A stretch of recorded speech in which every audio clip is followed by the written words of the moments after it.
Um, Welcome. Thank you all for being here. Today is our grant and funding committee members, and Metro Art staff are joining by conference call. In a moment, we will call roll for all members present. This meeting will be recorded and posted within 48 hours to the Arts Commission page on the Nashville.gov website. All votes will be made by roll call, and all action items on today's meeting will be reconfirmed at the next in-person meeting of the committee.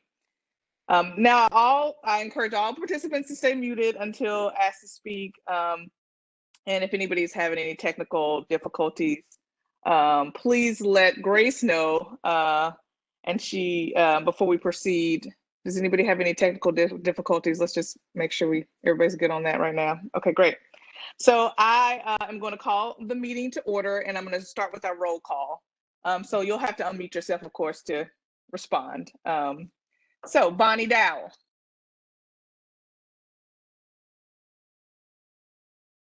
Here. Sherry Nichols Busey. Here. Great. Jackie Daniel. Here.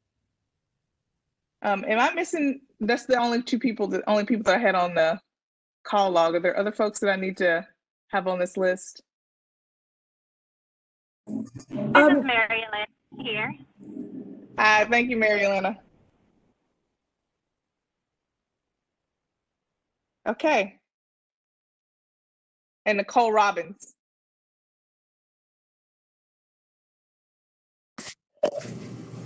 I'm here.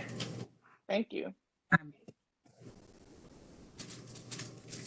Okay. So I think that I'm going to pass the baton over. Sorry, I got to read our message here before I pass it over. So I call for a motion that the meeting agenda constitutes essential business of this body, and meeting electronically is necessary to protect the health, safety, and welfare of Tennesseans considering the COVID-19 outbreak, and is permitted under the governor's executive order number 16. So we need somebody to propose this motion to that effect. So if you raise your hand, I will call on you so you can state your name and that you make a motion. I move that we approve that we have to meet electronically. Thank you, Bonnie. Yeah. Awesome. Do we need to get a second? We need a second. This is Sherry Nichols Busey. I'll second that. Thank you very much. Okay, so if everyone, I guess we'll need to take a roll call vote on that. So we will start with the folks that have been motioned and second. Jackie? Aye. Yes. Thank you. What Mary Elena? Aye. Thank you. Nicole? Oh, so Nicole is actually a staff member. Okay, thank you. Sorry, I didn't think I'm so. so sorry. I thought somebody knew it joined, but just wanted to make sure. Sorry, Nicole.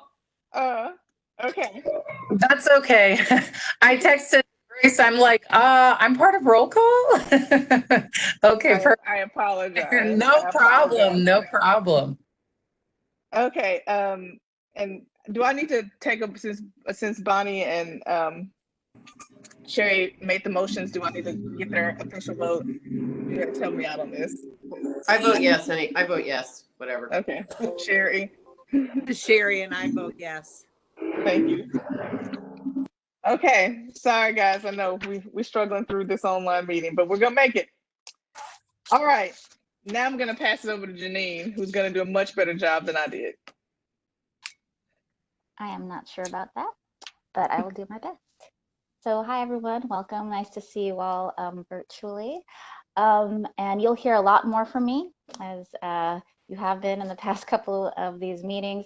So I'm going to just quickly introduce our wonderful restorative arts coordinator, Nicole Robinson, who's just been doing a fabulous job this past year, kind of refreshing and revising the protocols and procedures of the restorative arts program, and also really working, intensively with our teaching artists, giving them a lot of coaching, a lot of professional development. She's has a deep wealth of experience in this field, and is a seasoned educator. So I'll pass it on to her. But before I do that, I do want to remind you all, at our last meeting, we approved the summer programming and awards, and also the FY21 guidelines. And then so for this committee meeting, we're going to be going over the FY21 proposed award recipients and program providers for restorative arts. So with that, I will pass it to you, Nicole. Great. Thanks, Janine. Good morning. And I am so excited to be with you all today and talk about our proposed FY21 restorative arts programming. So just a brief overview. Restorative Arts Program is a collaboration between Metro Arts, the Metro Nashville, Davidson County Juvenile Court, and then also the whoever is their contracted provider at the time. So right now it's Youth Opportunity Investments, YOI. And so the whole goal is that to take the judge's vision and facilitate meaningful art experiences that we hope don't only have this exposure, but that empower students with the goal of creating safer communities and providing support and opportunity to those directly impacted by the juvenile justice system. And so we do this, next slide, please. We do this in 3 ways. So this is very exciting to me. Before, we just kind of lumped instruction and mentorship together, and there was one probation program. However, the vision was to really expand the probation side as well. So we have 3 areas: juvenile detention, instruction and mentorship. So those are the programs in the place in the facility located downtown at the Juvenile Detention Center. So a lot of times you'll hear me referring to the center as JDC. Then we have this element in probation. So we're working with probation to have instruction and mentorship within their unit, which is not only youth on probation. So sometimes people think it's just youth on probation. It's not. There are actually 4 different tiers, and the first 2 tiers are actually diversion cases. So these are cases that they're not technically on probation, but they have some court ordered. A lot of times you would, back in the day, it was like court order community service, that type of thing. But now what they're doing is that they're involved in different community-based organizations. And so those diversion cases, they don't necessarily have a parole officer. There is oversight, but they're basically completing requirements with these partner organizations. And so we actually have a program that's going to be working cases. I'm so excited about that, very intentionally with a program that already receives those. And then the top 2 are youth on probation, and we have a program working with them as well. Then we have this 3rd piece, the family and community support piece. And so those are programs that intentionally engage the family and support the family. Also, so that can happen in JDC or outside, or it can also be a community-based program. So you'll see some of those examples in our slides. So next slide, please. All right, so we had a panel. We had 5 voting members on our panel. There was the director of probation, or the director of Juvenile Detention Center was present, but he didn't vote. So scheduling and things like this. So these are our 5 panelists. We have Yolanda Hockett. She's our assistant program director. She's the one that we work closely with in the Juvenile Detention Center. She's employed by Youth Opportunity Investments, which is that contract provider. We have, this is very exciting. Y'all get excited. We have Natalie Alfaro Frazier, which I'm so excited. We're going to have a relationship with her too, moving forward as a trainer, but she's from Think and Ink Grant Consulting, but she was a former restorative justice in the schools program coordinator in California. And she is just wonderful. So she really gave us insight even on this panel of like, hey, this piece needs to be strengthened, or this piece needs to be developed, or here's a program that is like very typical of restorative practices. So that was very exciting. Then we had Cortelius Holmes. He's the high school principal within the Juvenile Justice Center or Detention Center. He is actually a contract provider of the contract provider of the court. So next slide, please. But he's really keyed in and clued into the youth. Latina Williams, she's the contract and grants manager for the Juvenile Court of Nashville and Davidson County. And then we have Kelly Gray, who is director of probation. So the restructuring probation, and she was actually promoted to the director of probation. And of course, her affiliation is the Juvenile Court of Nashville and Davidson County. So we had a very robust panel, and I was very excited for that. Next slide, please. Okay, here comes the fun stuff. So we have Southern Word. Southern Word is returning, hopefully, depending on your vote, this year. And they focus on creative and lyrical writing workshops. This year, they're infusing theater and DJing into their program. They really focus on building communication skills, which is key to restorative process, as well as processing the socio-emotional changes, developing positive identity. They're going to meet twice a week for about 1.5 hours for 39 weeks. They're dividing it up into kind of a semester format. The other exciting thing about them is that they are also expanding into probation. So not only will they have their programming in JDC, but they are going to do one-on-one mentorship through probation in the spring for 10 weeks.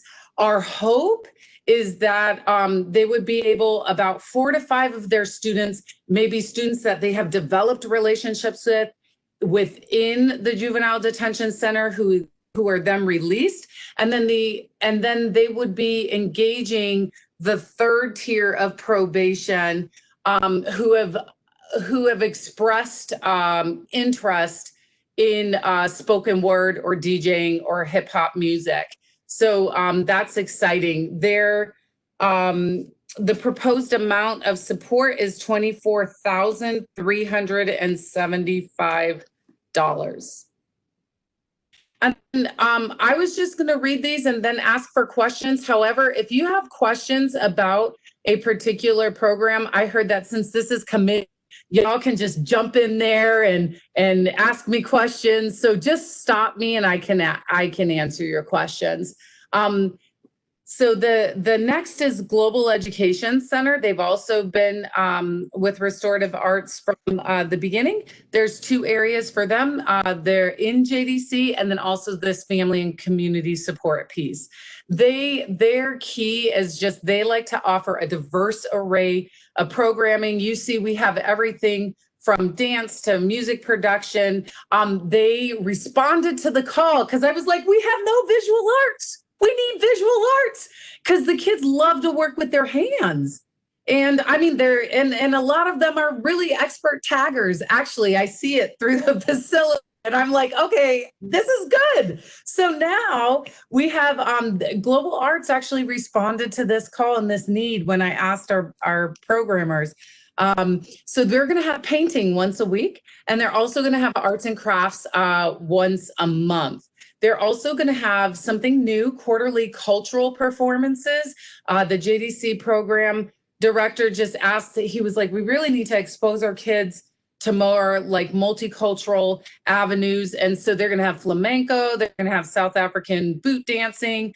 They also now have a dedicated mentor. You're going to see a theme here because mentorship is a best practice that's going to work one-on-one to support writing and performance. But he was also a man who's been in for 10 years. He has a special heart. He spent 5 years in the juvenile detention center and then 5 years in the adult prison. And so he just has that with the kids. They are also going to offer part of their community piece, 9 free 12-session classes for family and students and 1 community cultural event. The beautiful thing about this is they do a relationship with the referral process on the probation side. So they actually get people who are referred to them, which doesn't always happen. And they're very successful in that. And we had another organization kind of struggle, but they have a good relationship with them. And so the suggested award amount is $22,500. Next one. TPACK returns again. They work with probation. They are part of a 3-phase probation program with the Gang Resistance and Intervention Program Court. What is really cool about this program is that they actually are very intentional they have upper level gang members from rival gangs, and they basically facilitate and break down just all of the structures that are at play there, but through 3 phases. TPACK comes in at the 3rd phase. And so it's a 9-week program that actually centralizes on community, but really culminates this idea of reflecting on those weeks, months in this program. And so far they really believe in agency. So the kids choose their art project. And in the past, I guess 4 times to. So the other exciting thing is I was like, you guys are doing wonderful things. We need you to bring someone alongside of you to see so you can train them. This is also one that was isolated as having restorative practices directly integrated into their program. So they're going to mentor someone. It could be a past student. It could be someone who is a current provider. How an application process. So 1 time a week, 9 weeks at East Park. We're asking $15,800. Next slide, please. Oh, I'm so excited about. Remember how I told you about the diversion cases? So this is the program that addresses those students. So partner with probation, they receive referrals already into the REAL program, which is the Reaching Excellence as Leaders program through Oasis Center. They'll be the last 5 weeks of their program. The first 20 minutes of their program are actors who perform live theater for 20 minutes. Then they discuss the themes and have like a listening and reflective circle, which is a restorative process component. And those actors mentor the students. And so they engage directly about discussing the content, but then they're taught the basics of acting and explore the identity and the choice within the characters and then apply it to themselves. They're very excited because they get to be professionally costumed as well. So that's always exciting for students. 1 time a week for 5 weeks, but 4 cohorts. So 1 in the fall, 1 in the winter, and then 2 in the spring. The award amount, suggested award amount is $19,550. Slide, please. So now we're ending with an oldie but goodie. They are deeply beloved by the Juvenile Detention Center. This is from the heart with Music for Life. Their primary instructor is Carrie Frazier. He has such a trust in deep respect with the youth. They love him. And he is deeply gifted in conflict management. He doesn't really have any behaviors in his classroom. The kids really respond to him. At first, they were actually one of the things that we've kind of improved in, and tomorrow we'll this. The actual detention center used to use programming, specifically this one, as like an incentive, like as a discipline thing. So they're like, if you do that, you can't go to Mr. Frazier's music class. We got that all worked out, but that's just how desirable it is that people would actually stop their behavior just to go to this class. So this focuses around music production, but he's specifically going to address topics of discipline, hope, the harm caused by poor decision making, which is a little bit different from last year. Those things would come up organically. Now he's going to be intentional about it. It happens about 4 times a week.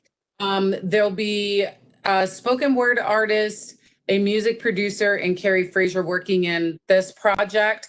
They also have a component where once every other month there'll be a family Saturday, and it'll be intentional. They'll intentionally connect there and go through, like, some of the youth will give performances.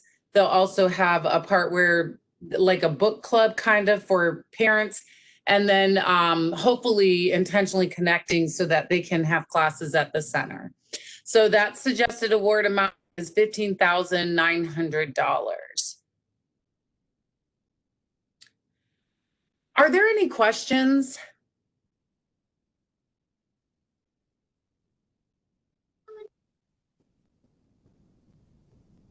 I'm thinking that's a no. So the action requested, I used to be a teacher, so I can wait forever, you know, so I'm just waiting. But the action requested then is that the staff request the following motion based on the recommendations of a community panel, approval of Restorative Arts FY21 award, not to exceed the total amount of $98,125 based upon the resource and the scheduling availability of the Juvenile Detention Center and probation. Nicole, this is Sherry Nichols. You see? Yes. I have a question. It's just out of curiosity. What is what is the population at the JDC on average? And sure. Oh, sorry. Go ahead, Ms. Busey. No, that's really kind of the end of my question. I just wondering how many youth are we serving with these programs on average? Sure. Yeah. So there can be anywhere from 35 to 55 youth. During this year, there was about 50 youth. However, the youth. So, for instance, if a youth has a gun charge, they're only there for 30 days. So there are what they term longer term residents. And those are your residents that, you know, have engaged in homicide usually. And so, but mostly you see students go in and out. So it can be, the average stay could be 3 months to 5 months. That's why a lot of our programs are also designed from 6 to 10 weeks usually, so that students can have that whole experience. And so we have, so it really depends on any one time. Numbers for you tomorrow when I give my overview of how many hours are served, and you know, students and the breakdown of that as well. But at any one time, it's about 35 to 55 is the max, I believe. But last year they averaged around 50, with kids coming out like 3 to 4 months usually. And so the majority of the youth in the JDC, it sounds as if the 6 to 10 weeks, these program times, sounds like the average person will get to go through all of these programs, it sounds like, which is good, right? Yes. So my goal and my touch is that I hope that every student could at least participate participate in one. What is interesting, and I'll just be real with you all because you're the committee, and one of the challenges in the past is the way that they enrolled students. But what I did was create a system, and also the Juvenile Justice Center is writing this in the RFP for the contractor provider, is that before what they used to do is do like sign-up sheets and not really necessarily have any part of their intake process be, an exposure to like, hey, here's what you could do. So, if kids are really ticked off, they're like, well, I'm not signing up for anything. I myself and go to school, So we've really have changed the way that even they're enrolling the students. So my goal is that every student would have one touch with an arts program there. And it's interesting because the longer term students, they want to sign up for everything because they know how engaging it is. And it's very interesting because even in our summer programming, I just received the roster and I'm like, we have one, he is in everything. And so that's another thing that sometimes we have to kind of work through too, is making sure that there is an equitable disbursement of programs as well. But I'm excited because we're working toward that, and it's very exciting. That's great. You've answered my question, Nicole. Thank you so much. Thank you. Any other questions?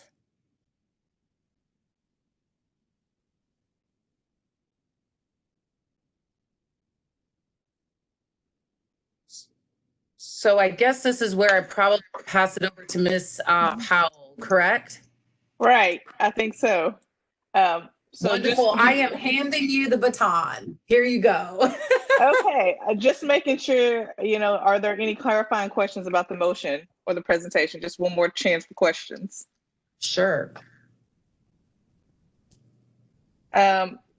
Sherry, your hand's raised, but I think, is it just still raised from the previous question, or?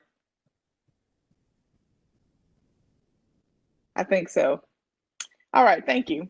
So if anyone would like to propose a motion to the effect that, so the motion would be to approve the Restorative Arts FY21 awards not to exceed the total amount of $98,125 based upon the resource and schedule and availability of the Juvenile Detention Center and probation. So if anybody would like to make that motion, please speak. And remember to say your name.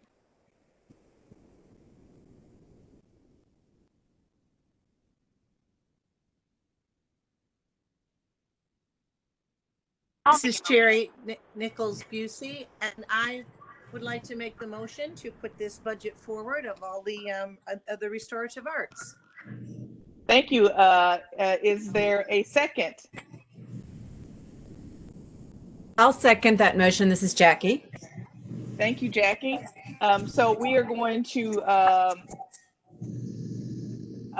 go ahead and take a vote on this. And again, I'll call your name and just please state your vote. All right. Get my Bonnie Dowell.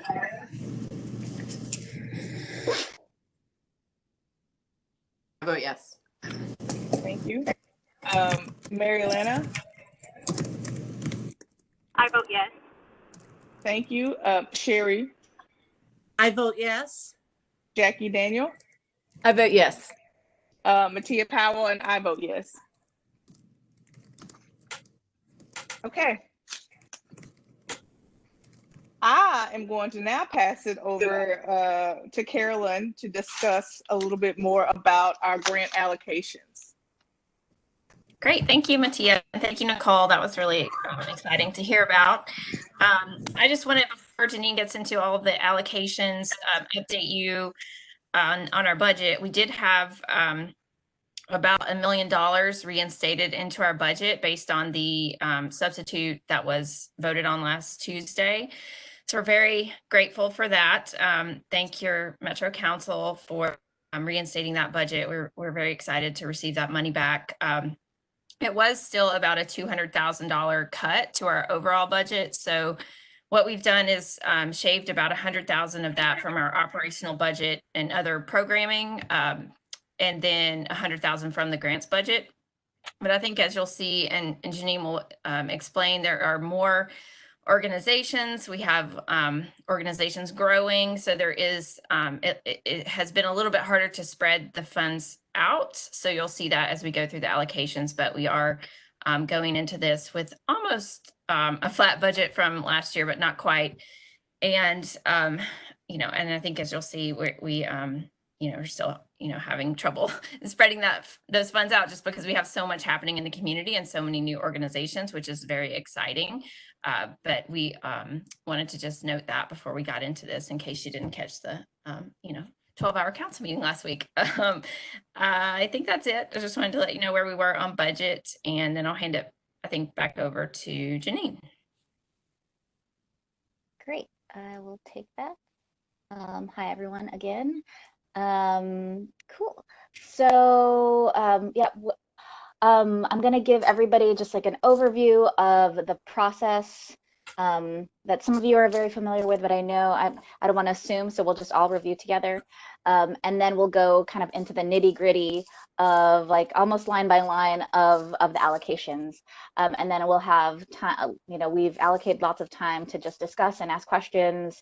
If you need to, you can stop me and ask for clarifications, but hopefully if I, you know, once I go through all the slides, you know, I'll be able to give enough context to this process.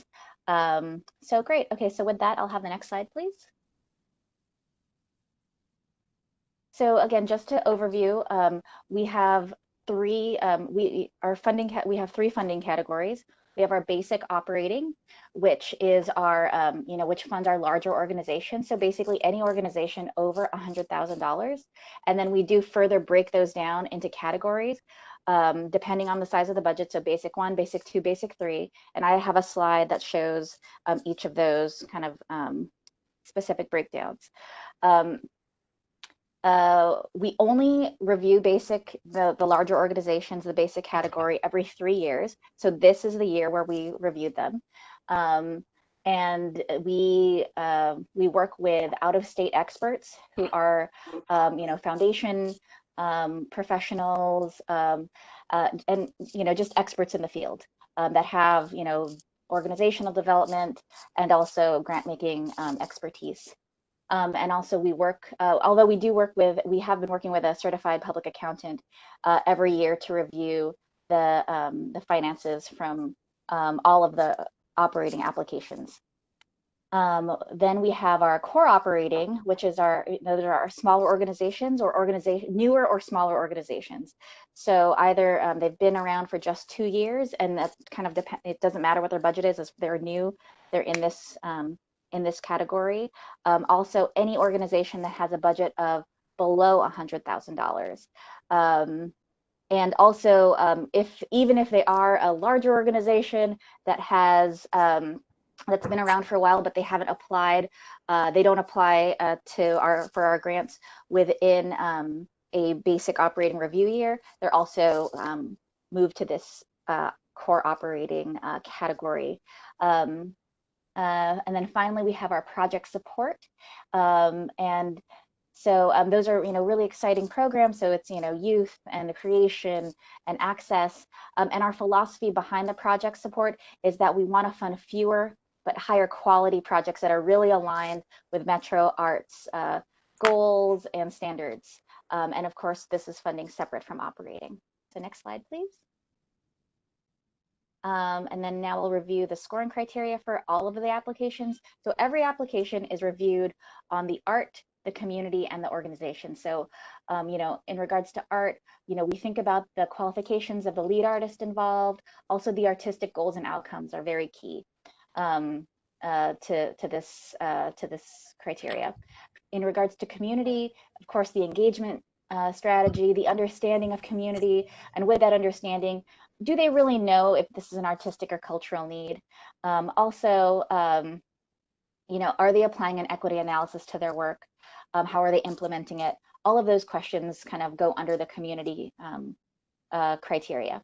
Then we have organization. So panelists are asked to review qualifications of staff, also leadership demographics. So that includes board and executive leadership. And also what regular assessments are in place and what do they do with those, the findings from those assessments. All right, next slide, please. Then this is separate from the panel. So this is something you all sit on the panels, but we work with a CPA and they do a pretty intense review of the basic operating, as you can see, and then they do. They also review the core operating annually, but because they're smaller organizations, less than $100,000, it's not quite as extensive. They'll review kind of the balance of revenue and expenses. Is there debt? What are their strategies that are in place? Do they have accounting software, or is it not as quite a professional way to do their bookkeeping? These are kind of things that are considered in the core operating, but it is done by both. All financial reviews are done by a CPA, and they're given a score for their financial part of their application. Next slide. Okay. Let's see. So these are our basic operating panelists, and they are all experts in the philanthropy field and nonprofit arts field. They're all members of the Grantmakers in the Arts. Michelle Bay is a program officer with the Lori M. Tisch Elimination Fund in New York. So in New York. So they specifically do arts-based programming with an equity lens. Tiffany Vega Gibson is an arts and culture producer out of New Orleans. She does a lot of consultation. She's also been an alternate roots fellow and has a lot of audience data specialization. So she knows a lot about that field, which was really exciting. She brought a lot of that information to the panel. Finally, we have Michael Roque. He's the executive director of the Community Foundation of San Luis Valley in Colorado. They primarily work with the indigenous community there and have a lot of really exciting and innovative programs for that community in regards to arts. He had just an amazing perspective. And he spoke actually at our last at the last Grantmakers in the Arts conference this past fall. All right, next slide, please.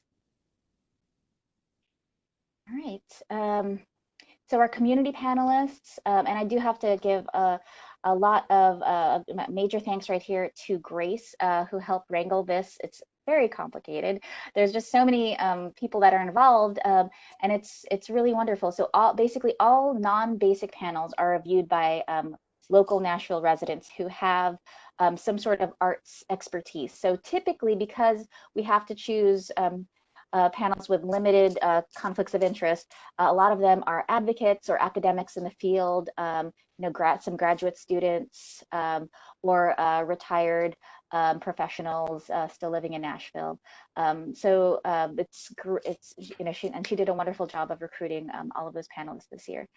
Each panel had at least one person who went through some sort of anti-racism or anti-bias training, and during their training, they are provided with our equity statement and also the scoring criteria, which they base their scores on. All right, next slide.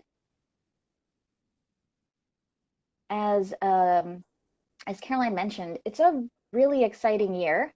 It's a crazy year, as you all know, but it is exciting, and there are some bright spots amongst all these challenges. One of the exciting surprises of this year is how many new organizations that we're welcoming into our funding pool. These are a list of the 7 new organizations that were funded.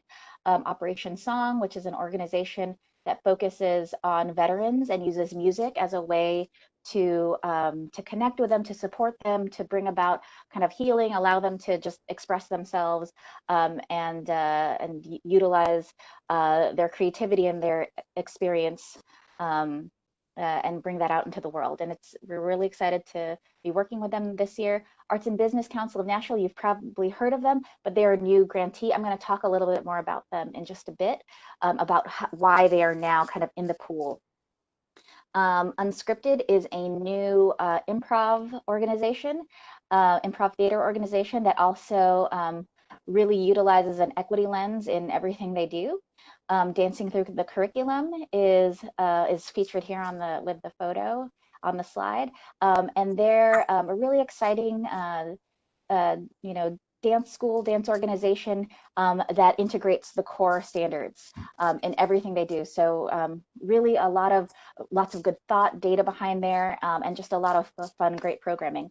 Music Neighbors is an organization that supports local musicians in Nashville, and they have a lot of programming that includes of course, shows, music shows. They also have media programming, online streaming things. I believe they're going to be doing, kind of some mixed media events, like some sort of exhibition, music type things in their future. So they're one to watch. They're brand new, and we're excited to have them. Vox Grata is a vocal performance group, and Verge Theater is a theater company that focuses on making theater affordable, and also primarily working with young women. So that is exciting. Okay, next slide, please. Great. And so Arts and Business Council, primarily, if you remember, and if you don't, they started off using volunteer lawyers, connecting volunteer lawyers with artists and musicians, artists of all genres in the community. And we're primarily considered kind of a business support, organizational support, capacity building organization, and really not a direct arts producer. And over the years, they've evolved, which is great. We love change and growth. And they now consider themselves, and it's supported by their programming history and programming plans, that they do directly support performance and exhibition of multiple art forms. And this is through their fiscal sponsorship. And their fiscal sponsorship really isn't just like a pass-through. It is they partner with these artists that don't have 501c3s, and co-produce these exhibitions and performances, and they also do. They have these kind of more long-standing programs such as Periscope, an artist entrepreneur training workshop, and they hire. They work with and hire professional artists to provide the training and to speak to the intersection of arts and business. And this also happens in creative exchange. So, it's a really, they're a wonderful organization that's been around for a while, and this is how they're evolving. Okay, next slide. And great. So now I'm just going to highlight, as Caroline mentioned, there was a $200,000 cut to the total Metro Arts budget, and you're going to see, the impact of about $100,000 to grants. Something that's really exciting is that 98% of the funding did go to operating support. And our cuts, the cuts that we did make reflect an operating support priority. Because operating support allows for organizations to use the funds in the best, to suit their own needs and circumstances, and because this is, such a time of uncertainty when organizations really need to be able to quickly respond to whatever is happening to them. We are very supportive of this operating support priority. Once again, BASIC was reviewed this year, so it was a more kind of expansive process. And then there were, as Caroline mentioned, there was a lot of movement in the operating categories this year. So you'll see big changes from Oz, from the National Museum of African American Music. You know, we'll see the 7 new operating grantees in there, and we'll see a lot of core grantees who are no longer core grantees. So they've developed their budgets have increased and have now moved to the B3 category. So that's, you know, above 100,000. Okay, next slide. So this is the breakdown of the operating support categories. So basic 1, those are going to be our larger organizations, anything over 5 million. Basic 2 is going to be, you know, between 1 million to just under 5. Basic 3, anything from $100,000 to just under $1 million, and core is anything under $100,000. All right, next slide. So we are going to then move on to the basic operating support 1 category. So these are larger organizations. As you can see, the FY21 award calculations are highlighted in green. And NAMAM, the National Museum of African American Music, ranked first this year in this category. Oh, let me point out now the way that we calculated the awards. So the FY21 award calculation is based on their request. So what they're allowed to request, 300,000 is the max request. No matter what size of your budget, you are allowed to request 20% up to $300,000. So no more than $300,000. And then we take the score and then the difference. And basically, staff, you know, based on the budget, will kind of set the top percentage, that top formula, and then each of the then, you know, as the scores go down, you'll see the formula lower as well. So scores lower, formula lowers, and that's basically it. We were not, just to highlight, so you know, this category was relatively stable, except for NAMAM kind of rising to the top, although they've always done well, but this is it's exciting to see them do so well. But for the most part, you know, it's you know, some you know, basically stable. We did see a pretty good size increase from the Country Music Foundation, and then some slight decreases at Cheekwood, TPACK, Symphony, and the ballet did get a little bit of a cut, but again, based on the panelist scores.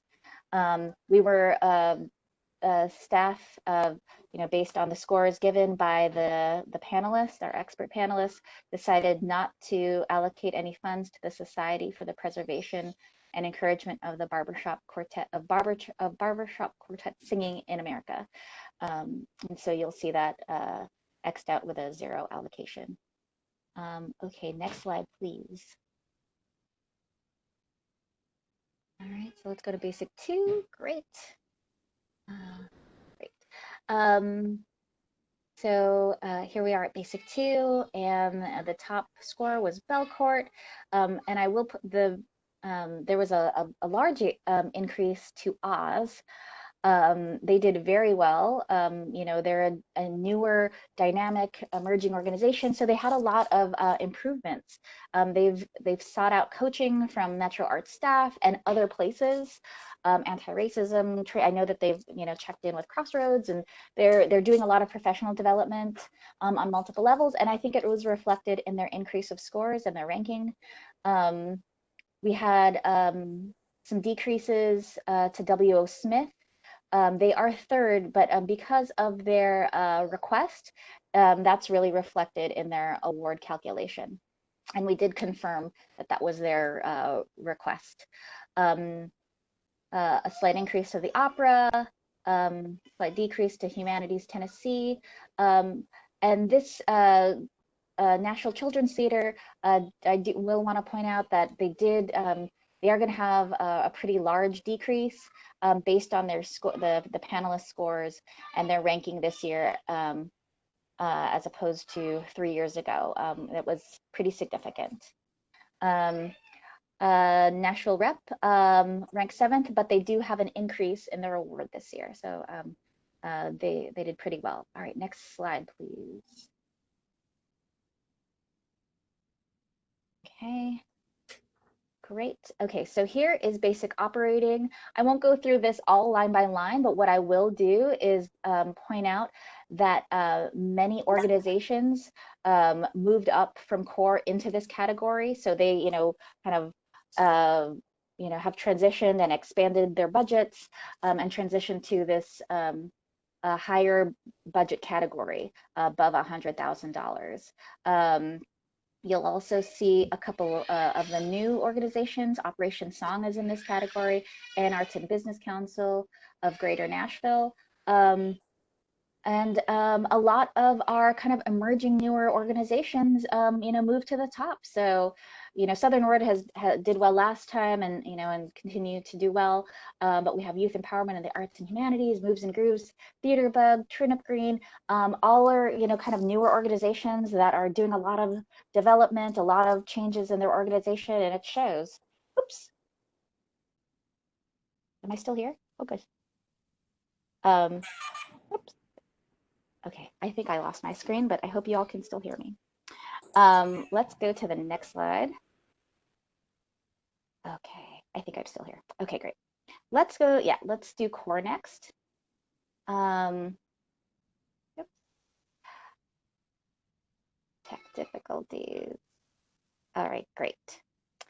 So the big thing in core is that I want to point out is that there is actually an increase in if you go to the green that green line at the bottom, the very bottom, you will see that we have increased our funding, our total funding amount in core. But as Caroline pointed out earlier, there's a growing number of organizations.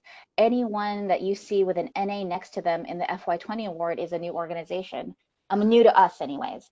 And so that's going to change the total, the total amounts, their final calculations, FY21 calculations in this category. So, it's challenging.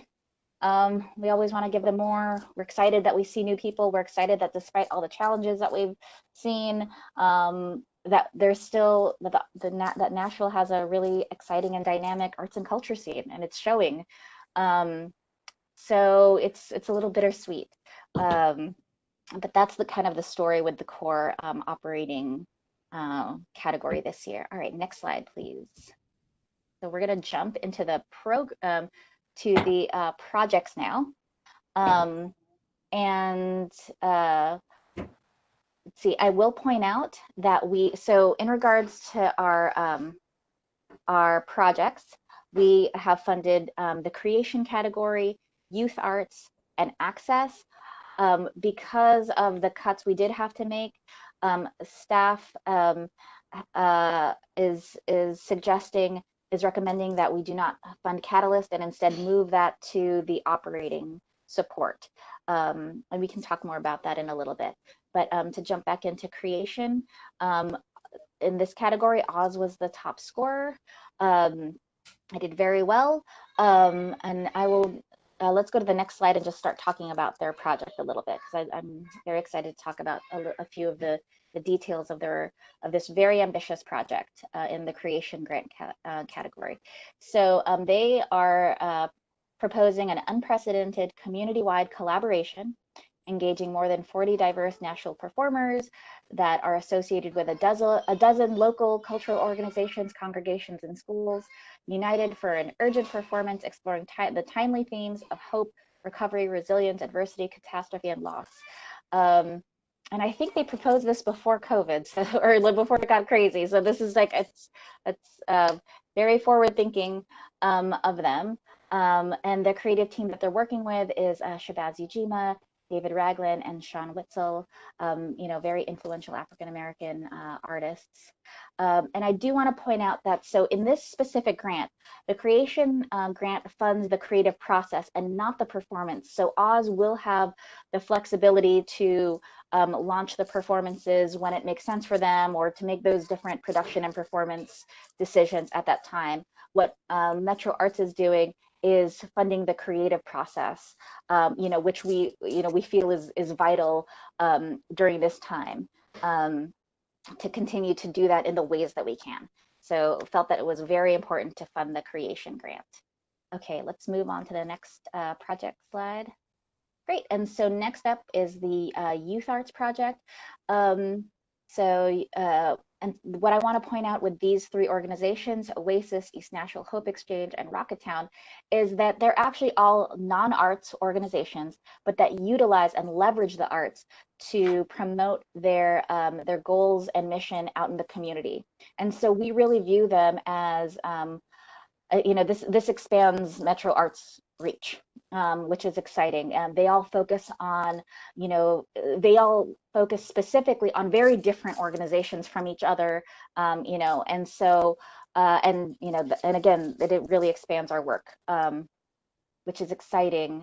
And so we really felt that it was a good choice to fund these. We were able to fund 3 based on our budget. All right, next slide. Okay, so now we have Arts Access and the National Museum of African American Music for their community programming was awarded the top, was ranked the highest with their top score. And there is a little, great, and I will update that. There's a little typo that I found just now, and I'll update that before tomorrow's meeting. And then Friends Life is an organization that has been previously funded, but wasn't funded this past year. And so, oops, see, second, I think I lost you. We can still hear you, Eugene. Oh, good, great. I lost video, but that's okay. Thank you, Grace. Friends Life works primarily with adults with disabilities, and they have a really dynamic arts program. It involves theater and visual arts. They provide employment skills, with creative performance or creative work skills to the artists that they use, the friends they call them, and it's really exciting. And they did seek out a lot of coaching from Metro Arts staff. And it showed in their score. Unscripted is, again, that new organization, that improv organization that focuses on equity, but they have a lot of seasoned people on their creative team. All right, so let's review now the funding philosophy and decision making. So again, we wanted to prioritize operating support during this critical time. And so because of that, had to make the really difficult decision to propose that Catalyst is unfunded this year and to instead allocate those to operating funds. But we really felt strongly about the development of new work via the creation grant. And because again, because of, we fund the creative process and not performance, giving that flexibility to Oz, this still seems feasible. And also prioritizing youth and equity, which is important to us and also important to, the mayor's priorities, council priorities, community priorities, all of that. And again, just to remind you, the formula is based on the score received from the panel and also the request from the organization. And let's see, anything else that I did not add to this slide that I wanted to say? Any other questions? Obviously, we'll have some question and answer time pretty soon. Let's go to the next slide, the year-over-year comparison. Okay, so basically, as you can see in this, in these 2 pie charts, it's subtle. But you can definitely see a jump in the B3, that gray section of the pie chart that shows several of those core organizations transitioning up to the B3 category. But for the most part, everything else does remain stable, and we do feel that we're funding equitably based on the you know, the size of the organization, the resources that they have, and we selected our, you know, the top formula based on those kind of equity considerations. All right, next slide is, I believe, the discussion part. So, all right, Grace, you're going to have to help me with the wrangling of the questions, because I can't see anybody, but I'm glad you all can hear me. Absolutely. Okay, anyone with questions or comments? Mattia, did you have a question? I see your hand raised. I do. I had a question and a comment. The question that I had was, and maybe it was because, and maybe I missed this when you said, and maybe you said it, Janine, I'm sorry, but I was looking at the Youth Arts Project, and it looks like that NAM, National Museum of African American Music, scored well, that we determined that they didn't qualify for the Youth Arts Project. Yes, thank you for asking that question. So we did not, staff did not catch this during the, you know, the filtering of the eligibility stage. I thought that was just built into our, you know, our web grant software. We did miss this. For eligibility, you are allowed to for projects, core operating operating support grantees are allowed to apply for either the creation or catalyst grant, so that you can do one or the other to apply for, and youth or access. So you can't apply for both youth and access. So when we realized the issue, checked in with them before this, you know, before we didn't tell them the scores or anything, and they said, oh, we would prefer to be considered for access and not youth. So they withdrew their application for the youth programming. Thank you. You're welcome. Good question. Sherry, did you have a question? Yeah, I did. Because I'm a new commissioner, I always feel like I need to ask. After we give the funds to these organizations, does Metro government or do we have any oversight, or do we just write them a check and just trust that they will spend the money accordingly? Or how does it all work? Do they have to sign something that says, I'm just a little unclear as to what happens after we allocate the funds? I love this question. And I'll tell you, I'll give you the answer. So after this process, so after the awards are released, it's another busy time, kind of shifts. It's always a busy time, just shifts to a different, you know, different type of busy. And then I will work very closely with Skylar and Ian on the contracting process.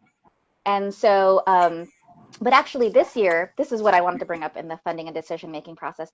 Because of the complications of COVID-19, we are, after the awards are released, we are checking in with each organization to make sure that they can accept the funds, that they still want them. So that is a new kind of step that we are implementing this year.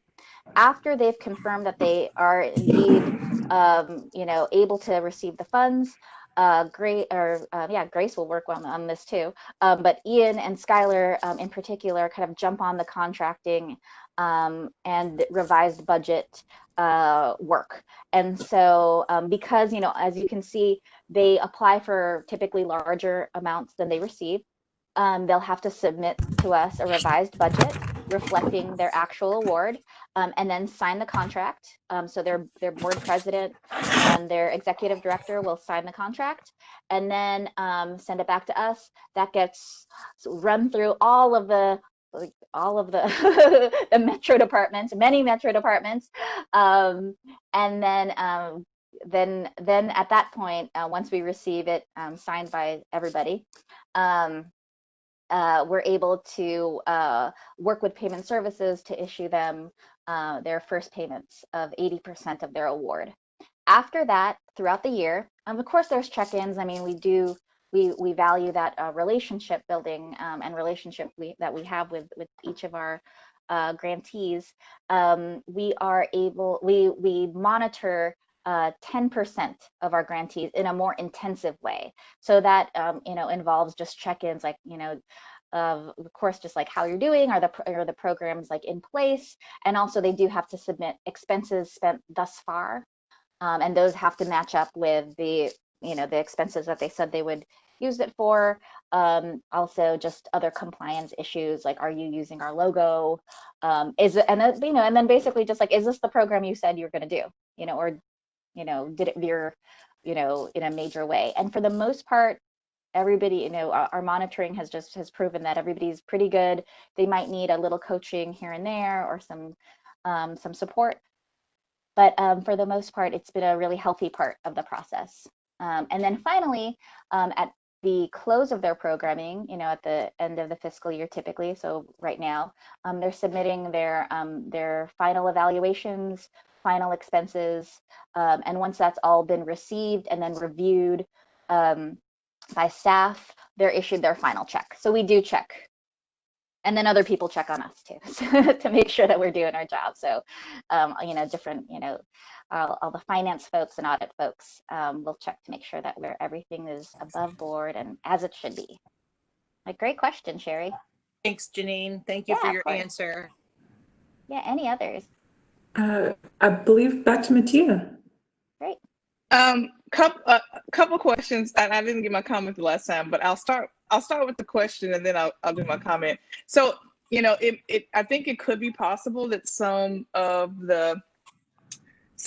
our grants, our recommendations, and the organizations that we're recommending funding for, their plans may have changed, and they may not be able to accept at least full funding or the funding that we're offering.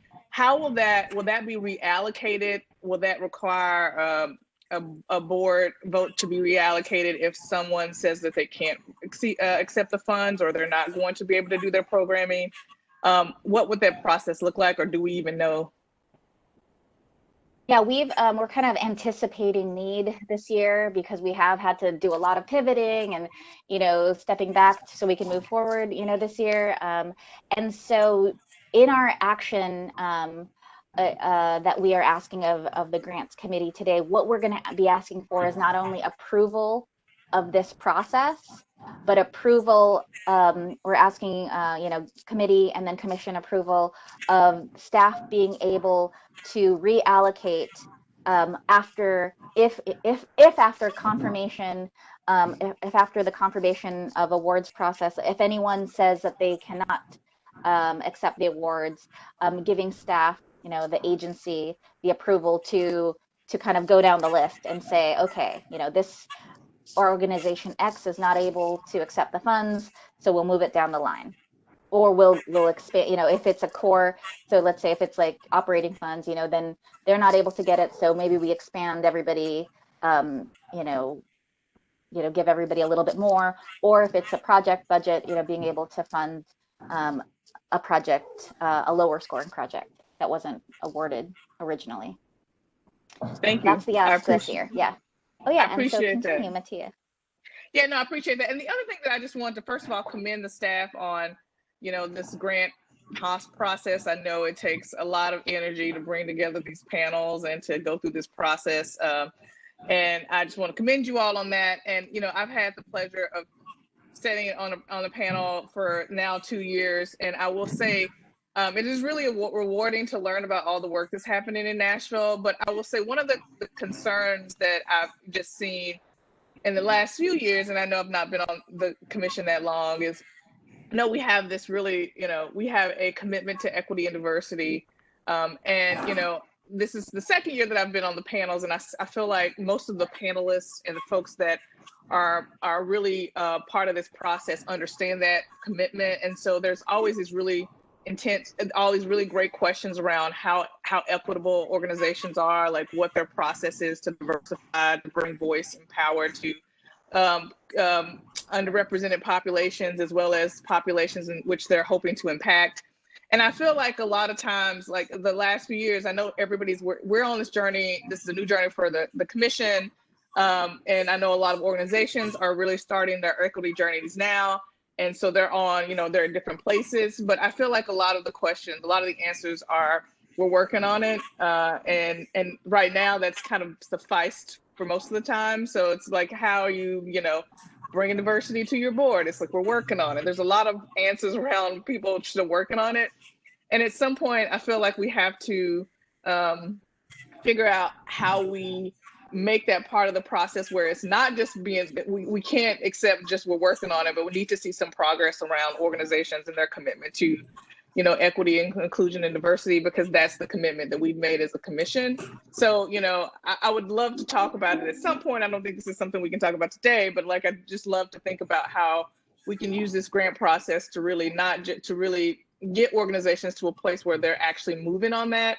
And we have a way to determine in this process how people have grown in that prospect over the years, so that, when they come back for the next year, if they're still working on it and we don't see progress, we can have a conversation about that. Because I feel like right now we just take that example because we take those answers and because we don't really know how to compare that to previous years, and like where there's not a way in the process to talk about, growth and what your plans are to really improve it. And, so I just wanted to throw that out there. I think we have a commitment. We've made this commitment to equity and diversity. And I think as an organization that's providing support to the community partners to do this work and to be, to put on arts and to make sure that everybody in the community has access to this type of, programming and the cultural experiences, that we really make sure that our organizations are equipped to do it, and we're making sure that they're committed to doing it, and we figure out how we make that part of this process, and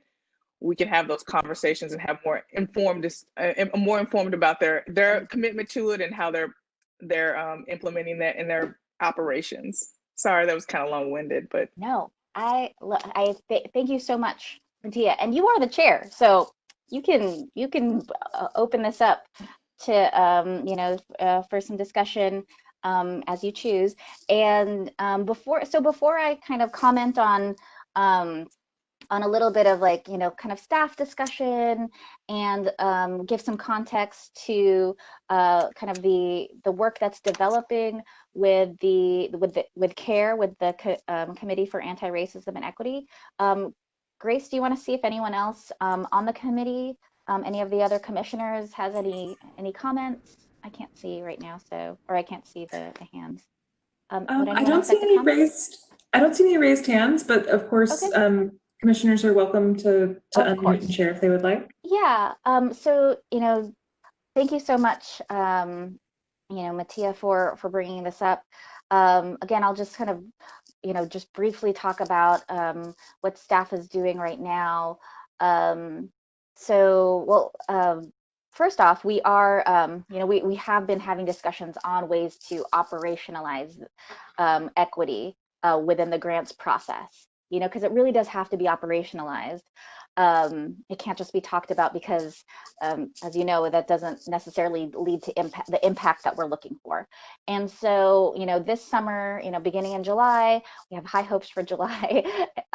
We are going to be, I'm working with Grace, and I'm working with our research and evaluation intern, Gavin, who's been very helpful. And we are going to be doing a little bit of a scan of the field, and in regards to like how have people been able to really work this into their procedures and processes. And so, is there some sort of like a good standing, then none of this is in cement, but, we just want to like consider like, is there, how is this part of the rubric and the point system? Is there kind of an equity good standing that we need to implement or think about? Those are all possibilities, and we're going to kind of just, again, like do a scan and just see what's out there. But also that doesn't limit our own innovation and development of things. Working with, the committee and the commissioners. So there's kind of where we are. We are in a kind of a gathering information mode prior to, you know, like these could be like really feasible ways we could move forward. And that's the hope, right? And then, you know, just to give a little context in CARE, you know, so staff is working with CARE, the Commission for Anti-Racism and Equity. And these are, you know, they're still in the priority, you know, sorting zone. They just, you know, have been approved, you know, the name change on the roster has just been approved by the commission, by you all. And so they're moving on to now figure out their priorities. And then staff who is working on the Commission for Anti-Racism and Equity, and that's myself, Grace, and also Trey Harden on the public art side. We are working on updating the report that the previous iteration of this anti-racism team submitted last year, June 2019. So we're just updating, you know, kind of like the stats, our program stats and staff demographic stats for them. And also, you know, staff have been asked to also talk about, you know, where they feel what their priorities are. So we have a pretty good spread of a staff representation on that committee. You know, Grace is, you know, kind of handling the administrative side and the finance side. You know, Trey's embedded in public art, and then I'm, you know, on the granting side. So we're going to, you know, also bring to that that body kind of like where we feel. But of course, you know, my work is an extension of your work. So if you all have, you know, priorities and things, you know, that you would like me to highlight, or, you know, or bring to the, you know, that other body, and of course, let me know. And we can, yeah, this is, yeah, that's where we are right now. Any other questions?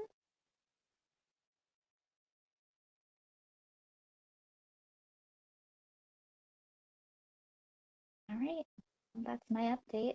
So I will pass it back to Mattia. Oh, so first let me, oh yeah, and yeah, I will pass it back to Mattia. Okay, now I'm gonna need some help, guys. So don't go too far. I know we have some folks that have that we have some conflicts with organizations. So I think the way we're gonna do this vote is, you know, we're gonna take each category and vote on each category. So we'll have a vote for every category. If you need to abstain, I have the list, right? You guys, I have a list of folks that need to abstain. Should I just? Yes. Yeah, it should be on the run of show, but I'm also happy, I have it in front of me, so I'm also happy to just say this person will be not voting at this time. Yeah, I think if you could do that, because I closed the spreadsheet out and I'm having to search back on my email. So if you could just do that, that'd be great. But so if you have a conflict of interest with any of the categories or with an organization where you sit on the board for one of these organizations that are recommended for funding in this category, then you would abstain. And so thank you, Grace, for sharing with me who fits in that category for each one of these groups. Okay, so the motion will be that staff requests the grants committee to approve F1 fiscal year 21 allocations with approval for staff to adjust awards based on confirmation of programming viability from organizations. So that's our motion, and we're going to actually take this motion and for the basic one category first. So Grace, is there anyone that needs to abstain from voting in the basic one category? No, it's my understanding that y'all are all good to vote on this. Okay, great. So can I get a motion for this? Can I get a motion, someone to motion for this for basic one? Sorry. Oh, and I'm so sorry, Mattia, not to interrupt you. We did discuss with staff, given that there's a lot of votes and this is a very small committee, that we could move to vocal voting as opposed to roll call for these votes. Thank you very much. So shave off a couple minutes here and there. I appreciate that. I was not looking forward to doing that, particularly not having to figure out which names not to call. Like, this is gonna be great. All right, good. So, but we still need to get a motion in a second, right, for every last one of these? Yes, I believe so. Okay.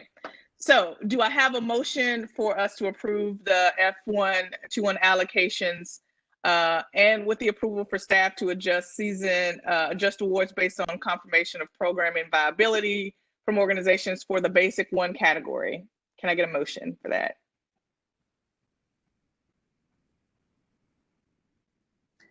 I motion to approve basic one. And that was Mary Lana, right? Thank you. Yes. Can I get a second? Oops, sorry. I'm Grace, so sorry. Actually, Mary Elena can't make motions as an ex officio member. Sorry. Okay. I'm so sorry. Sorry. That's all right. I appreciate your commitment. Can I get a motion from someone else then? This is Sherry Nichols Busey. I put forward the motion to approve basic one. Is there a second? This is Jackie Daniel. I second that motion. Thank you. All in favor? Aye. Any opposed? Okay, so basic one is approved. Okay, so we're gonna move on to the basic two category. Grace, is there anyone that needs to abstain from voting in basic two? Yes, I believe Bonnie Dow has a conflict of interest with Nashville Repertory Theater. Yep. Okay, thank you. So this is going to be, we will need to get a motion in a second. So can we get a motion to approve the basic two category with confirmation of program and viability from organizations and giving staff the approval to adjust those awards based on that? Can I get a motion for set basic two? Yes. Can I get and that was Jack, who was that? Who made the motion? Oh, I'm sorry. I think I was just agreeing with you that it was basic two. This is Grace. Okay, sorry. Can I get a motion from either Jackie or Sherry? This is Sherry Nichols Busey. I put forward the motion to approve basic two. Okay, great. Second, Jackie, will you second that? I second that motion. Okay, great. All in favor? Aye. Aye. Aye. Any opposed? Okay. Basic three is our next category, and I actually have to abstain from basic three, but I will go ahead and ask for a motion to approve basic three based on the criteria above.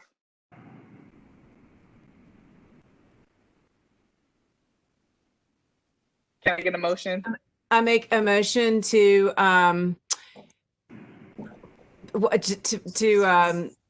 recommend MNAC board approval of FY21 allocations with approval from staff to adjust awards based on confirmation and programming viability from organizations. Thank you. Is there a second? This is Sherry Nichols Busey. I'll second. All in favor? Aye. Aye. Any opposed? Okay, great. Thank you. Grace, is there anybody that needs to abstain from core operating? No, I believe we're all good for core. Okay, great. So can I get a motion to approve the FY21 allocations with approval for staff to adjust awards based on confirmation of program and viability from organizations from someone for the core operating category?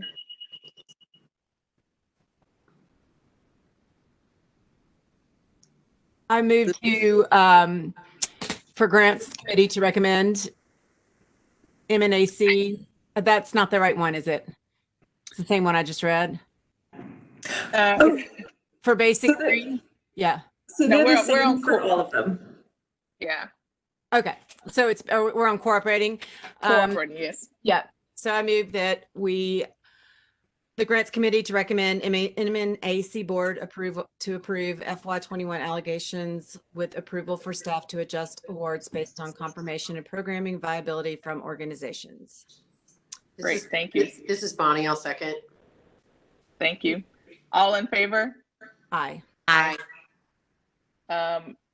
Any opposed? Okay.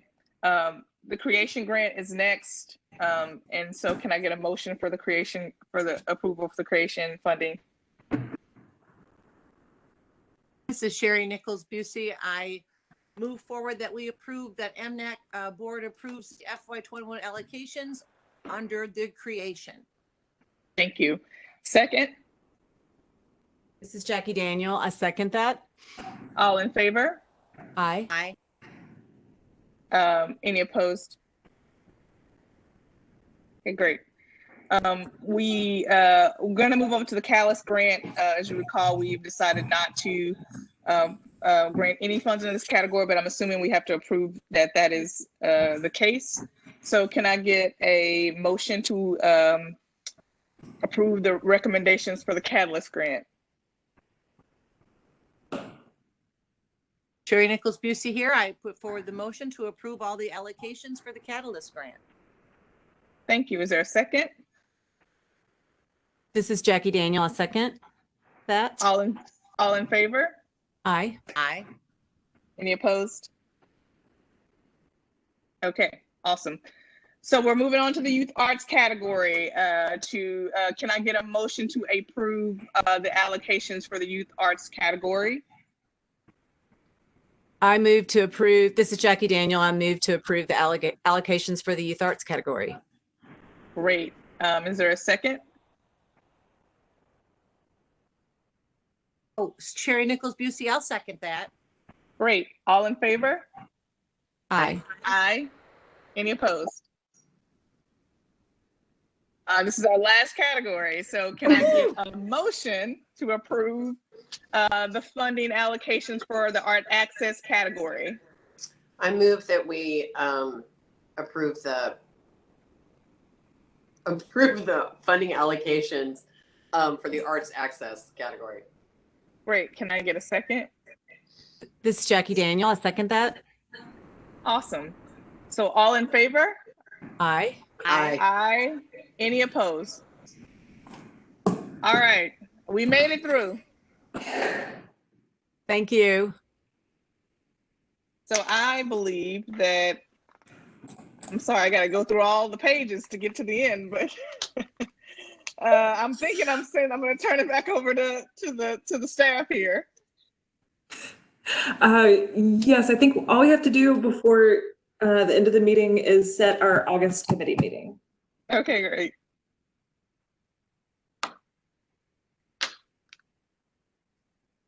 What do we already have a date proposed, or we just need to come up with a date?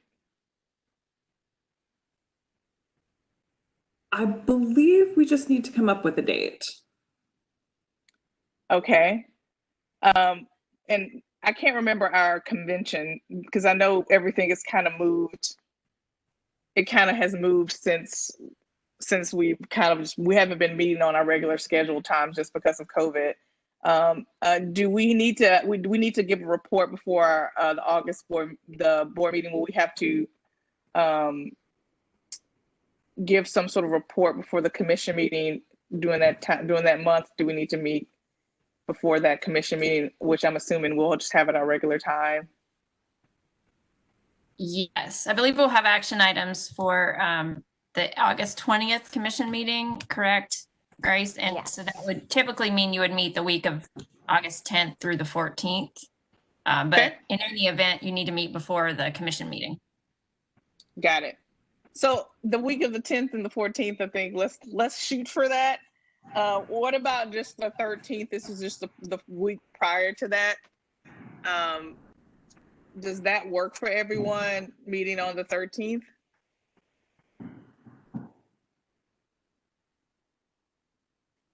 Let me plug in staff schedules real quick just to check on that. Okay. And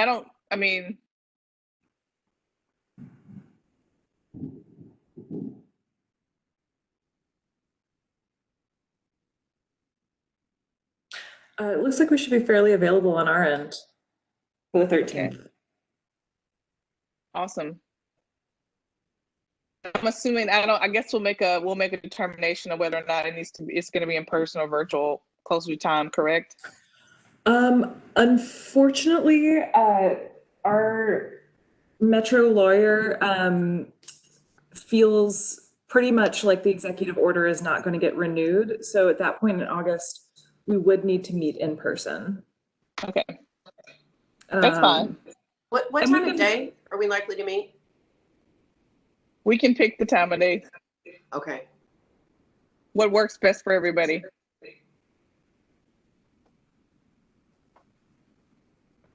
I know Morning is, morning. I mean, I'm good between 9 and noon. That'll work for me. This is Jackie. Yeah, and this is Sherry. I'm good. 19th, I'm sorry. good for the morning. What day is it? The 13th. Thursday. 13th. It's Thursday. Okay, yeah, that's good. Do you guys want to meet at the time that we met today at 9 o'clock?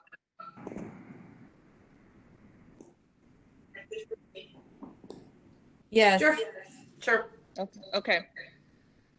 And that will likely be an in-person meeting. Yes. Yeah, no makeup? No, not a bit. Okay, good. Or brush my teeth. I know I'm gonna have a struggle. I'm gonna struggle going back in person, but we'll get to it. Yeah, Mattia, there's a reason my video isn't on. And we will continue to check in with y'all. I think we can all agree, who knows what is going to happen 2 months from now. Yeah.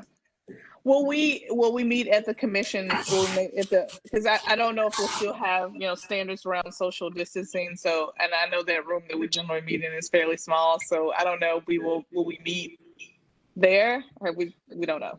We don't know. I think Grace is working on some alternative locations, like bigger spaces, so that we could move further apart. But yeah, again, August could be tricky because I don't know if it's quite where people are going to feel comfortable coming out in person, but we will definitely have a bigger space. Okay. I'm moving up to Kentucky and have the meeting up here. Wish we could. So we have set the date. Our next meeting date will be August the 13th at 9 a.m. Makeup is not required. It's never required. Okay, awesome. Well, I think that does complete our business, correct? It does. Okay, so I am going to call for an adjournment. I really thank everybody for their time, and we'll see everybody tomorrow. Yes. To do this all over again. Right. Thank you all. Bye. Wonderful. Bye. Thank you, Mattia. You did such a wonderful job. Thank you. Bye. Bye.